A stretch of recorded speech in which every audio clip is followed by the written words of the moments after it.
Sir क्या कहेंगे जो आईनी तरमीम हो चुकी है इसके ड्राफ्ट में और चेंजिंग आ चुकी हैं और नया चीफ जस्टिस को मुंतखब कर लिया गया है।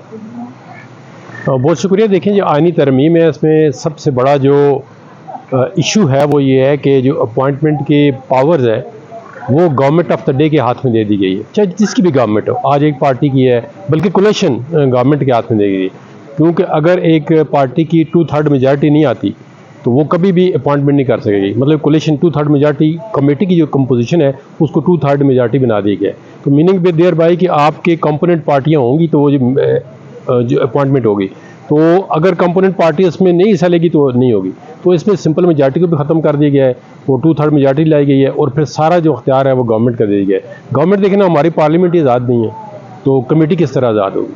जब आप पार्लियामेंट को आज़ाद नहीं करेंगे तो कमेटी किस तरह ज़्यादा फैसले कर सकती है? तो जो सीनियरिटी का प्रिंसिपल था उसमें पहले गवर्नमेंट की कोई लेना देना नहीं था। पर इस जो अमेंडमेंट मेरे पास मौजूद है इसके अंदर बहुत ज़्यादा एम्बिग्विटीज़ हैं, बहुत ज़्यादा। हर जो आर्टिकल है उसके अंदर कुछ ना कुछ मसले पैदा होंगे। तो मेरे ख्याल में तो ये जो है ना, सोच समझ के थोड़ा इस पर डिबेट होना चाहिए था और इसके जो प्रोज एंड कॉन्स थे उनको डिस्कस करके कोई ऐसी अमेंडमेंट करते तो ज़्यादा बेहतर होते।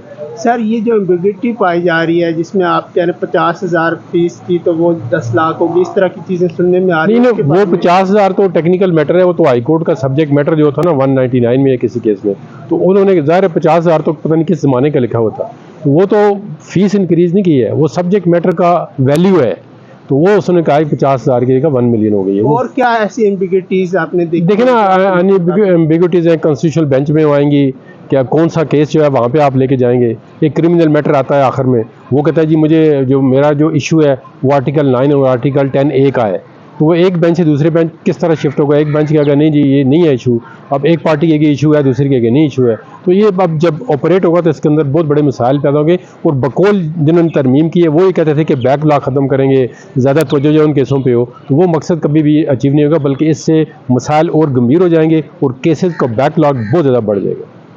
बहुत शुक्रिया सर, आपने हमारे लिए वक्त